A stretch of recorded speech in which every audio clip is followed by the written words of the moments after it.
Welcome to smart जिकेमा तपाईहरु सबैलाई स्वागत छ। आज 2078 साल साउन 13 गते बुधबार गोरखापत्रमा प्रकाशित ज्ञान सागर अन्तर्गतको वस्तुगत प्रश्नोत्तर लिएर उपस्थित भएकी छु। मेरो नाम हो श्रद्धा श्रेष्ठ र स्मार्ट जिके नेपालको पहिलो नम्बर 1 अनलाइन इन्स्टिट्युटमा विभिन्न अनलाइन तयारी कक्षाहरू सञ्चालन भइरहेका छन्। त्यस्तै विभिन्न किताबहरू पनि उपलब्ध छन्, किन्न सक्नुहुनेछ। त्यस्तै स्मार्ट स्टडी रुमको पनि व्यवस्था रहेको छ, तपाईहरु आएर पढ्न सक्नुहुनेछ। र हरेक दिन मक एक्जाम पनि हुने गरेको छ, एमसीक्यू मक एक्जाम। त्यसको जानकारी तथा विभिन्न तपाईहरुले किन्नको लागि सम्पर्क गर्न सक्नुहुनेछ 9869995445 अथवा 9819806394 अथवा हाम्रो अफिसियल वेबसाइट www.smartgkonline.com भिजिट गर्न सक्नुहुनेछ। अब लगौँ आजको प्रश्नोत्तरतर्फ, जसमा पहिलोमा रहेको छ 32औं संस्करणको टोकियो ओलम्पिकमा सबैभन्दा कम उमेरको खेलाडी को हुन्? हेन्ड जाजा हुन्। उनी सिरियाकी टेबल टेनिस खेलाडी हुन्। ओलम्पिकमा पहिलो पटक सहभागी जाजाको उमेर 12 वर्ष मात्र रहेको छ। गत वर्ष जोर्डनमा सम्पन्न ओलम्पिक छनौटमा जाजाले स्थान सुरक्षित गर्दा 11 वर्ष मात्र थिइन्। त्यस्तै दोस्रो प्रश्न रहेको छ, हाल अन्तर्राष्ट्रिय ओलम्पिक कमिटीको अध्यक्षमा को रहेका छन्? थोमस बाख। त्यस्तै अमेरिकी अन्तरिक्ष एजेन्सी नासाले कुन ग्रहको एउटा पर्वतको नाम सगरमाथामा पहिलो पाइला राख्ने नेपाली आरोही तेन्जिङ नोर्गेको नाममा नोर्गे मोन्टस राखेको छ? प्लुटो। त्यस्तै प्रसिद्ध पुस्तक एनिमल फार्मका लेखक को हुन्? जर्ज अर्वेल। नेपालबाटै लोप भएको भनिएको सिरी गाई कहाँ फेला परेको छ? ताप्लेजुङमा।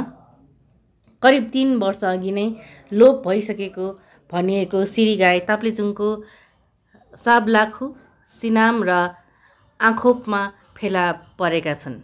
त्यहाँ फेला परेका गाई गोरु र बाछालाई अनुसन्धान एवं संरक्षणका लागि कृषि अनुसन्धान परिषद नाटमा लगिएको छ। यसअघि मुस्ताङबाट लिली जातको गाई र अछामबाट अछामी जातको गाई तथा गोरु नाकले खुमल्टा लगेको छ। लोपोन्मुख प्रजातिका गाईको संरक्षण तथा थप उत्पादनका लागि नाकले सङ्कलन तथा पहिचानको अभियान चलाएको जनाइएको छ। त्यस्तै अर्को प्रश्नमा रहेको छ, मानव विकास सूचकाङ्कमा तुलनात्मक रूपमा पछाडि परेका तराई मधेसका स्थानीय तहमा तराई मधेस समृद्धि कार्यक्रम कहिलेदेखि सञ्चालनमा ल्याइएको हो? आर्थिक वर्ष 2075-76 देखि। तराई मधेस समृद्धि कार्यक्रमले भौतिक पूर्वाधार विकास गरी सार्वजनिक क्षेत्रमा पहुँच वृद्धिका साथै रोजगारी र आय आर्जनमा जोड दिएको छ। सङ्घीय र स्थानीय सरकारको लागत साझेदारीमा सञ्चालित यो कार्यक्रममा सङ्घीय सरकारको अधिकतम 90% र स्थानीय सरकारको न्यूनतम 10% हुनुपर्ने प्रावधान रहेको छ। कार्यक्रम अन्तर्गत सामूहिक आवास भवन, सामुदायिक पूर्वाधार, सडक, कृषि विकास, खानेपानी तथा सरसफाइ, सिँचाइ तथा नदी नियन्त्रण, ऊर्जा, विपद न्यूनीकरण पूर्वाधार आयोजना सञ्चालन गरिएको छ। त्यस्तै अर्को प्रश्नमा रहेको छ, पृथ्वीको उत्तरी र दक्षिणी ध्रुव जोड्ने अर्धवृत्ताकार काल्पनिक रेखालाई के भनिन्छ? देशान्तर। देशान्तर रेखाहरू 1-1 डिग्री फरकमा पूर्वी गोलार्धमा 180 र पश्चिमी गोलार्धमा 180 गरी 360 वटा हुन्छन्। हरेक 1 डिग्री देशान्तरमा 4 मिनेट समय फरक पर्छ। कुनै स्थानको स्थानीय समय पत्ता लगाउन देशान्तर रेखाको सहयोग लिन्छ। त्यस्तै अर्को प्रश्न रहेको छ, नेपालको पहिलो कलेज त्रिचन्द्र कलेजको स्थापना कहिले भएको हो?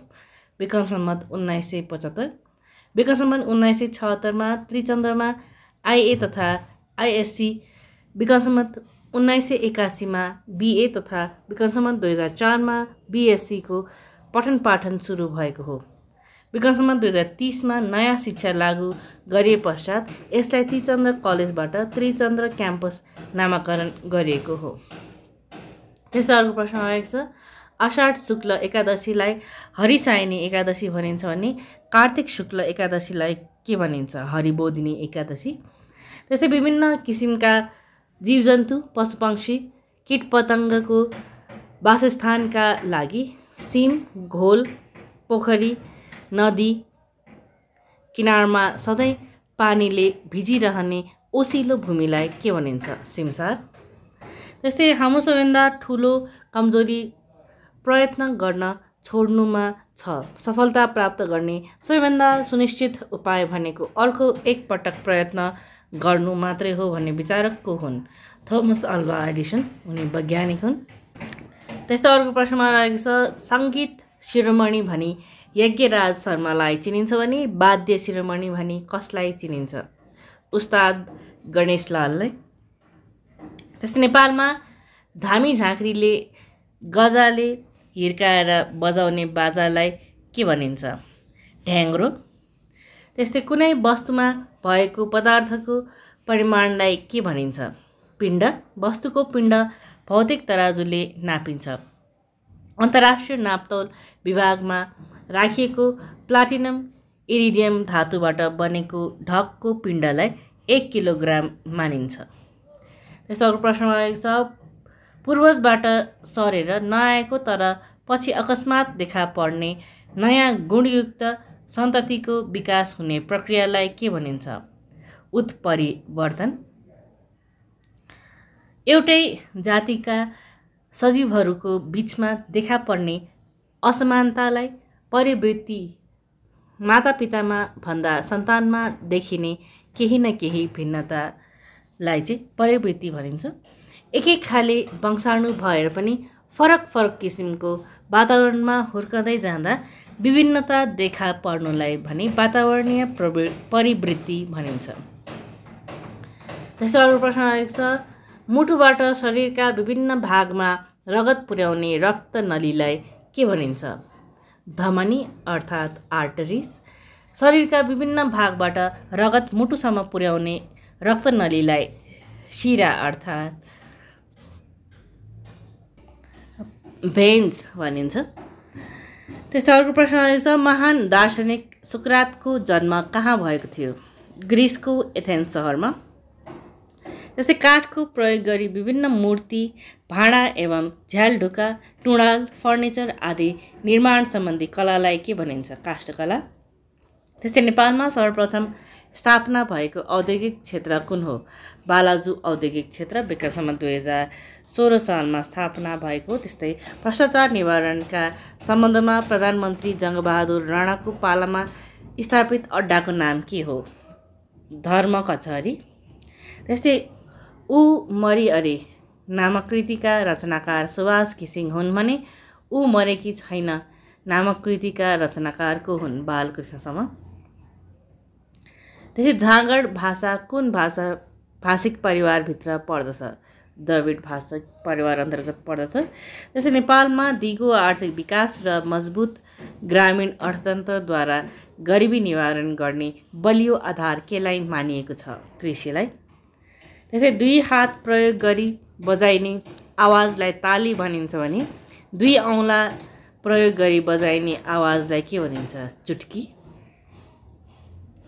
त्यसै नोबेल पुरस्कार प्राप्त गर्ने विश्वको पहिलो महिला म्याडम म्यारी क्युरीको जन्म कहाँ भएको थियो? पोल्यान्डको वार्सामा। त्यस्तै मानव शरीरमा कति किसिमका जोड्नीहरू हुन्छन्? 3 वटा। अचल जोड्नी, अर्धअचल जोड्नी र चल जोड्नी गरी 3 प्रकारका हुन्छन्। त्यसै दुग्ध विकास संस्थान DDC को स्थापना कहिले भएको हो? विक्रम 2026 साउन 1 गते। संस्थान ऐन 2021 अन्तर्गत यो संस्थानको स्थापना भएको हो। ग्रामीण क्षेत्रका दूध उत्पादक कृषकलाई दूधको उचित मूल्यका साथै निश्चित बजारको व्यवस्था गर्ने एवं शहरी उपभोक्तालाई गुणस्तरयुक्त प्रशोधित दूध तथा दुग्ध पदार्थहरू सर्वसुलभ तरिकाले नियमित रूपमा आपूर्ति गर्ने उद्देश्यका साथ यस संस्थानको स्थापना भएको हो। त्यस्तै अर्को प्रश्नमा रहेको छ टेलिप्रम्प्टर भनेको के हो?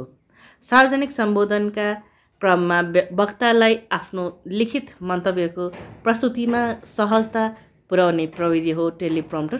टेलिप्रम्प्टरमा पोडियमको नजिक आवश्यकता अनुसार 1 वा 2 वटा पारदर्शी स्क्रिन राखिएको हुन्छ। आम मानिसले यसलाई सहजै देख्न सक्दैन, तर केही गहिरो गरी हेरेमा देख्न सकिने हुन्छ। यसमा वक्तालाई सहज हुने गरी वक्ताको नजिकै कतै बसेर वक्ताको गतिसँगै अक्षरहरू सार्दै गइन्छ। वक्ताले स्क्रिनमा सहजै ती अक्षरहरू पढ्न सक्छन्।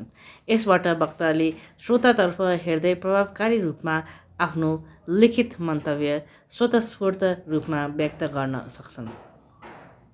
नेपालमा पहिलो पटक विक्रम सम्वत 2075 जेठ 16 यो प्रविधिको प्रयोग गरिएको थियो। त्यस्तै अर्को प्रश्नमा रहेको छ, जयतु संस्कृतम आन्दोलनको प्रारम्भ कहिले भएको थियो? विक्रम सम्वत 2004 असार 1 गते। संस्कृत छात्रावास काठमाडौँका विद्यार्थीले सरकार समक्ष विभिन्न माग राखी आन्दोलन प्रारम्भ गरेका थिए। तत्कालीन प्रधानमन्त्री पद्म शमशेरले संस्कृत भाषालाई मातृभाषा मृत भाषा भनेकोमा चर्किएको सो आन्दोलन खास गरी शैक्षिक र राजनीतिक उद्देश्यबाट प्रेरित थियो। त्यस्तै नेपाली आधुनिक कलाका वरिष्ठ कलाकार उत्तम नेपाली कर्माचार्यको निधन कहिले भएको हो? विक्रम सम्वत 2078 साउन 6 गते। 84 वर्षको उमेरमा निधन भएको हो। विक्रम सम्वत 1994 काठमाडौँ किलागलमा जन्मनुभएका नेपालीको शिक्षा दीक्षा भारतको लखनऊमा भएको थियो। केही समय सूचना विभाग, हुलाक सेवा विभाग तथा रेडियो नेपालमा समेत जागिर खाएका नेपाली तत्कालीन नेपाल राजकीय प्रज्ञा प्रतिष्ठानमा 2052 देखि 2056 सम्म प्राज्ञ परिषदका सदस्यका रूपमा सक्रिय रहनुभएको थियो। उहाँले आधुनिक अमूर्त चित्रकलाको विकासमा ठुलो योगदान दिनुभएको छ। कला साहित्यमा समेत दखल राख्ने नेपालीको मुख्य पेशा भने आधुनिक चित्रकला नै रहेको छ। यसबाहेक नेपाली कुशल अभिनेता पनि हुनुहुन्थ्यो। उहाँले नेपाली कलाकारलाई लिएर नेपालमै बनेको पहिलो नेपाली फिल्म आमामा खलनायकका रूपमा अभिनय गरी पहिलो नेपाली खलनायकको परिचय पनि बनाउनु भएको थियो। नेपालीले यसबाहेक मनको बाँध, परिवर्तन जस्ता फिल्ममा पनि विभिन्न भूमिकामा अभिनय गर्नुभएको थियो। 2061 सालमा उहाँको कृति उत्तम नेपालीका कविताहरू प्रकाशित भएको थियो। उहाँका 2 छोरा 2 छोरी र श्रीमती हुनुहुन्छ। हस्, यही प्रश्न साथै आजको भिडियो यहीँ टुङ्ग्याउन चाहन्छु। जहाँ स्मार्ट जिकेमा विभिन्न अनलाइन तयारी कक्षाहरू सञ्चालन भइरहेका छन्। तपाईँहरूले लिनको लागि सम्पर्क गर्न सक्नुहुनेछ अथवा हाम्रो अफिसियल वेबसाइट www.smartgkonline.com भिजिट गर्न सक्नुहुनेछ अथवा हाम्रो एप स्मार्ट जिके डाउनलोड गरेर पनि क्लासेसहरू लिन सक्नुहुनेछ। त्यस्तै तपाईँहरूले स्टडी रुममा आएर तपाईँहरूले पढ्न सक्नुहुनेछ। त्यस्तै किताबहरू पनि तपाईँहरूले किन्न सक्नुहुनेछ। सम्पर्क गर्नुहोला। र यदि हाम्रो भिडियोहरू मन परिरहेको छ भने लाइक, सब्सक्राइब, कमेन्ट, सजेस्ट र सेयर गर्दै गर्नुहोला। धन्यवाद।